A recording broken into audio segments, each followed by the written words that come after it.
gracias.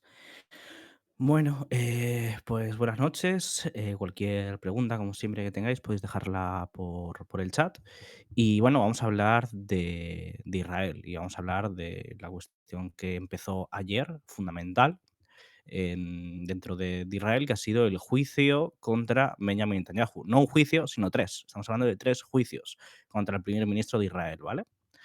Y son juicios que llevan mucho tiempo, investigándose, y que llevan retrasándose durante bastantes años. Em, bueno, pues, en primer lugar, estos 3 juicios tienen que ver fundamentalmente con su actividad política, ¿vale? Y con sus cargos dentro del gobierno, y especialmente, digamos, con medios de comunicación, ¿vale?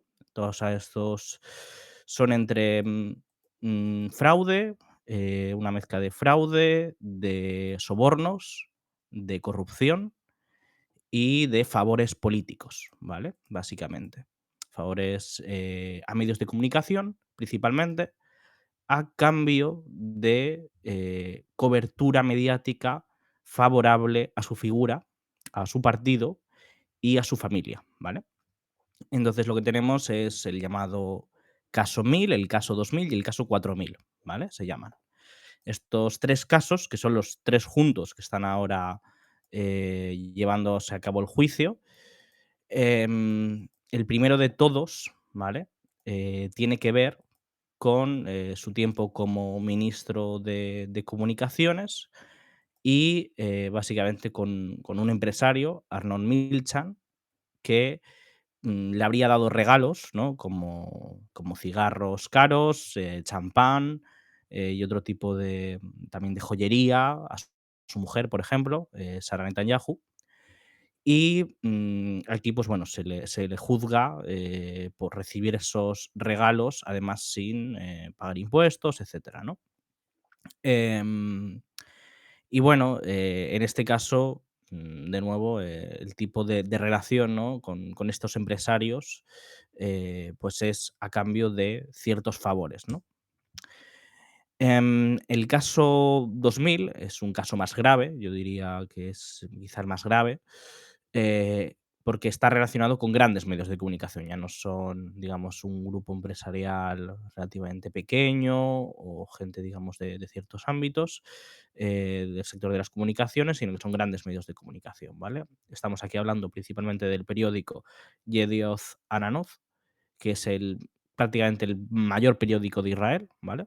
El más importante, que pues la idea es que Netanyahu les habría dado favores y habría, digamos, promocionado cierta legislación favorable al medio de comunicación a cambio de una cobertura también favorable y por otro lado, habría promocionado legislación y habría impuesto ciertas restricciones sobre su principal competidor, que es Israel Hayom, ¿vale? Es el otro gran medio de comunicación eh, dentro del ámbito, digamos, de los periódicos, digamos, de escrito y digital. Eh, y bueno, pues aquí, como digo, también está esa relación personal con el propietario de Yedioth Aronoth, que es Arnon Moses.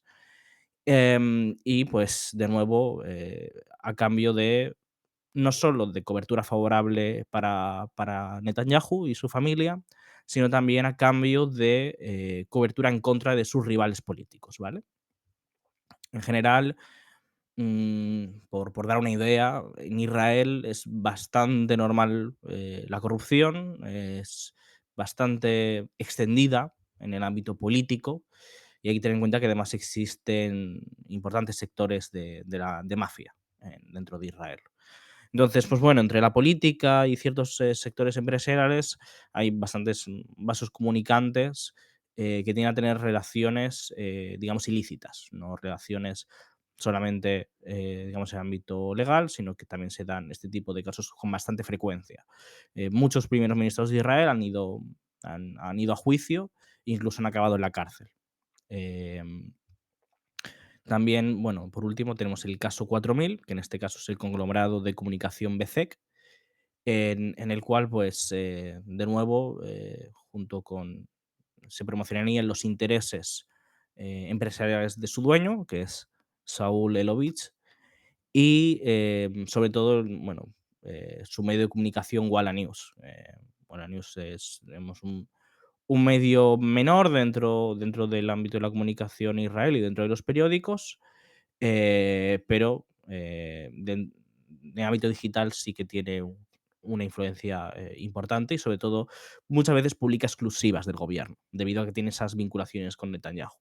Y en este caso, aquí los cargos son más amplios, porque es tanto fraude como ruptura de confianza, como también soborno, ¿vale? En los otros casos solo una combinación de dos de esos tres y no los tres, ¿vale? En el resto de casos.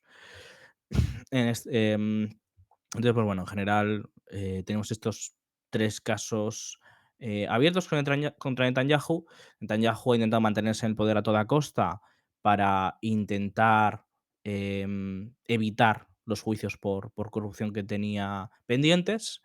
Los ha ido retrasando por distintas circunstancias, ya fuera por cuestiones políticas o por ejemplo, por la propia guerra.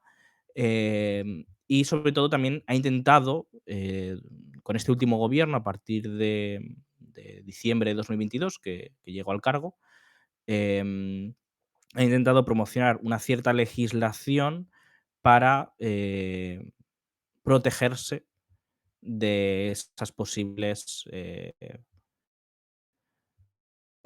cargos, ¿no? En su contra. Especialmente, bueno, ha puesto dos. En 2020 sí puso, por ejemplo, una ley también para ser inmune, para pedirle al Parlamento que ser inmune. Y también recientemente, fue en marzo de 2023, también consiguió aprobar con el actual gobierno una ley para hacer al primer ministro también imposible de perseguir, ¿no? Pero bueno, al final esas leyes no han evitado que se acaben abriendo eh, digamos, los juicios. En este último momento, pues consiguió retrasarlo varias veces. En un primer momento llegó a retrasarlo al 2 de diciembre y después del 2 de diciembre, al final, hasta el día de ayer, 10 de diciembre. Y ahora ya ha sido imposible retrasarlo para Netanyahu y se ha abierto pues, los primeros pasos de ese juicio oral. Y bueno, ahora mismo pues hay bastante incertidumbre sobre qué ocurrirá y cómo, digamos, podrá maniobrar Netanyahu. em, y muchas veces, digamos, dentro del sector que gobierna ahora mismo en Israel, pues se ha tratado de presentar, ¿no? a esta apertura de juicio como una persecución política, ¿no? Como, sobre todo, intentar presentarlo como parte del interés de un establishment liberal que domina buena parte de lo que es el sector judicial, y dentro también del ejército, y en esos términos, pues bueno, lo que ha sido esta dicotomía que he explicado varias veces entre los sectores más nacionalistas mesiánicos, más religiosos de Jerusalén y los sectores más liberales de Tel Aviv. Entonces, digamos, dentro de ese clivaje, em, Netanyahu y su nuevo gobierno ha intentado tomar mayor control sobre el sistema judicial. De eso fue todo el tema de la ley de la reforma judicial en el año 2023 y desencadenó grandísimas protestas por todo el país. Está por verse, pues depende de lo que haga, podrían levantarse nuevas protestas contra Netanyahu. También depende de lo que se vaya revelando en el juicio, ¿no? Em, no sé si tenéis alguna pregunta a este respecto. Mm, vale, veo que no. Bueno, pues eso sería sobre el caso de corrupción. Es decir, como digo, creo que es muy importante por el tema tanto de la reforma judicial, que es un elemento fundamental dentro de la crisis política y que hay en Israel, entre esos dos sectores políticamente, y que podría llevar, digamos, a un intento de acelerar, ahora además que la guerra en general, si bien continúa evidentemente el genocidio en Gaza y continúa ahora no solo la situación del Líbano bajo esa tregua que está dando cobertura a Israel para continuar atacando de vez en cuando a Hezbollah, sino también, digamos, la guerra en Siria, porque Israel ha llevado a cabo una agresión contra Siria y está tomando territorio, de hecho. Pero digamos que se dan unas condiciones políticas ahora en Israel en los cuales la guerra va quedando o puede ir quedando en un segundo plano, ¿vale? Dentro de la política en general. Y por lo tanto, estas cuestiones pueden volver a un primer plano y sobre todo, pues el gobierno quizá es bastante probable que intente de nuevo sacar adelante la ley de la reforma judicial. La reforma judicial lo que trata es de eliminar prácticamente la capacidad del legislativo de controlar al gobierno, ¿vale? Es decir, hasta ahora el gobierno básicamente, em, bueno, cuando aprueba una ley en el Parlamento, esa ley se ve sujeta a revisión judicial, ¿vale? Como normalmente como un tribunal supremo, ¿no? Un tribunal constitucional en un país que tiene constitución, pues puede ver bajo una cierta recomendación eh, si una ley se ajusta a la constitución, ¿vale? Pues en el caso de Israel, que no tienen constitución, hay que recordar, el país no tiene constitución desde su fundación en 1948. El problema es que, bueno, por más que no tenga constitución, sí que tiene un tribunal supremo y ese tribunal supremo se encarga de la revisión judicial gracias a una serie de leyes básicas, ¿vale? Las leyes básicas son lo que es homologable a una constitución dentro de Israel. Esas leyes básicas o fundamentales que se dicen sirven como guía para determinar qué puede ser una ley o no, ¿vale? Por ejemplo, ahí está precisamente lo que es si no recuerdo mal, la ley de igualdad, que es uno de estos pilares fundamentales, que introduce esta idea de la revisión judicial de las leyes. Entonces, eso impide, por ejemplo, que el gobierno tome ciertas medidas em, que sean abiertamente discriminatorias contra ciertos grupos sociales, a pesar de que realmente en la práctica social, ¿no? Lo que ocurre es que sí que existe esa discriminación, pero en la ley no viene abiertamente suscrito esa idea. Em, Salvo, digamos, en el aspecto de los que no son ciudadanos, es decir, de la distinción entre ocupación militar y la parte, ¿no? Ya del Estado israelí asentado. Ahí se aplica otro criterio, ¿no? Pero digamos que para el sistema judicial eso sí que es válido, porque estamos hablando de una situación de relacionado con la guerra, ¿vale? Em, por ejemplo, de hecho, una ley que se podría decir que es discriminatoria es la ley de propiedad ausente. La propiedad ausente, lo que venía a decir es que después de la guerra del 48, es que toda propiedad que su dueño estuviera ausente en el momento que se escribiese la ley y que se fuera, digamos, a hacer el catastro de esas propiedades, creo que fue en el 54 o 56, esas propiedades pasarían a ser del Estado, ¿vale? Lo que hizo el Estado después es venderlas al Fondo Nacional Judío. Bueno, no las vender, sino administrarlas, el Fondo Nacional Judío. Eso permitió requisar todas las propiedades de los palestinos que habían huido de la guerra o que habían sido expulsados, o incluso aquellos que habían tratado de volver y habían sido repelidos, ¿no? Expulsados por parte de los israelíes en esa limpieza étnica. Esa ley, por ejemplo, en un principio se había diseñado para que pusiera propiedades árabes, específicamente. Pero, evidentemente, eso incluye un término étnico, ¿no? Discriminatorio, y por lo tanto se decidió borrar ese término, esa categoría, para evitar, digamos, esa acusación. Pero en la práctica no hay propiedades ausentes judías, digamos, porque evidentemente no ha habido una limpieza étnica dentro del territorio israelí contra los judíos, sino que solamente contra los palestinos. Entonces, se ha utilizado, digamos, se utilizan de esa manera normalmente. Em, a lo que voy, ¿no? Es que si se elimina la revisión judicial, el gobierno tendría mayor libertad de acción. Similar al periodo de cuando gobernaba Ben Gurión, en el de entre el 48 y adelante, ¿no? Porque durante ese tiempo, si bien existía un tribunal supremo, no existía la figura de la revisión constitucional, bueno, judicial, ¿no?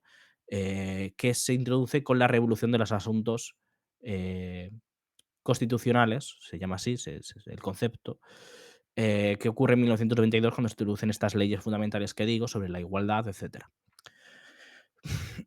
También el gobierno quiere adquirir mayor poder sobre el órgano judicial máximo, ¿vale? Que es, digamos, el órgano que gobierna las relaciones, digamos, los nombramientos dentro de la judicatura, que es un órgano que está compuesto por el ministro de Justicia, por el presidente del Tribunal Supremo, por un miembro de la oposición, por un miembro del partido de gobierno, bueno, partido mayor, vamos, de la coalición de la mayoría, de la mayoría, ¿no? Es decir, los que gobiernan. Em, y después también creo que estaba el presidente de la asociación de abogados o algo así, bueno, varios cargos. em, Había un cierto reparto, ¿vale? Que permitía que hubiera un equilibrio dentro de la composición de este órgano, que es el órgano que se encarga de, como digo, de nombrar a los jueces del país, especialmente del propio Tribunal Supremo. Entonces, lo que quiere el gobierno es cambiar las normas para tener ellos una mayoría dentro de ese órgano y, por lo tanto, controlar mayormente el poder judicial. Em, Como digo, pues bueno, todo esto formaría parte de un proceso en el cual, pues por ejemplo, también con ello el gobierno tendría la capacidad de destituir al fiscal general. Si se puede eliminar al fiscal, si se puede, digamos, apartar al fiscal general, el gobierno tendría la capacidad de revocar los cargos contra Netanyahu. Entonces ahí, por ejemplo, hay un interés político de por qué Netanyahu busca esa reforma judicial y está dispuesto a llevarla a cabo. Vale. Creo que habéis dejado alguna pregunta por aquí. Mm, una pregunta. ¿Ya se expulsó a familias de palestinos israelíes que hayan cometido atentados después del 7 de octubre a Gaza? Vale, claro. Eso lo pregunta Ren por la ley que se aprobó recientemente, promocionada por Ben-Gvir, Itamar Ben-Gvir, el ministro de Seguridad Nacional, que es una ley que permite que palestinos con ciudadanía israelí, en general, se supone que cualquier ciudadano, pero sabemos que no se aplicaría a judíos israelíes, digamos que permite que a los palestinos israelíes, si conocían o estaban envueltos en, digamos, en ataques, lo que se consideran ataques terroristas para Israel, o, digamos, dieron algún tipo de, digamos, aprobación o, o mensaje positivo en medios, en redes sociales, em, respecto a estos atentados terroristas, estas personas podrían, estos familiares, ¿no? Podrían ser deportados a Gaza. No se les quitaría la ciudadanía israelí en principio, o eso al menos no pone en la ley, pero digamos que se les impondría un exilio de alrededor de unos, depende del delito, puede ser entre 5 y 20 años, si no recuerdo mal. Creo que era de 5 a 10 por apoyar y de 10 a 20 por estar vinculado de alguna manera al acto, ¿no? Em, no, perdonad. Creo que la diferencia no era el tipo de si era apoyar o difundir, sino era si se era ciudadano o no, porque eso también vale para los palestinos que no tienen ciudadanía. Es decir, por ejemplo, los residentes en Jerusalén o los palestinos de Cisjordania. Em, Básicamente, pues eso, sería deportar, bueno, s se pone sobre la mesa la idea de deportarlos y dentro de que, evidentemente, ningún país va a aceptar la deportación, Gaza se plantea como la única posibilidad, digamos, el único lugar al que deportarlos. Yo creo que, bueno, esto deja encima de la mesa claramente la cuestión de que Gaza se está convirtiendo o es ya efectivamente un campo de concentración, en el sentido de que si se está mandando ahí a la gente eh, de esta manera, está cumpliendo claramente ese criterio, ¿no? Em, y además una zona que es, digamos, de guerra, podríamos decir, ¿no? En el cual hay bombardeos constantemente. Y yo ahora mismo no conozco de ningún caso, es decir, no puedo informar ahora mismo que conozca que se haya aplicado ya la ley, pero bueno, por ejemplo, durante este tiempo, durante este último año, ha habido casos repetidos de gente detenida por cuestiones muy menores, que se consideran exaltación del terrorismo, como decía, ¿no? Y que podrían, digamos, llevar esa expulsión. Estamos hablando, por ejemplo, de expresiones de preocupación por lo que ocurre dentro de Gaza. Ese es el tipo de situaciones en las cuales se da detenciones por parte de la policía israelí, simplemente.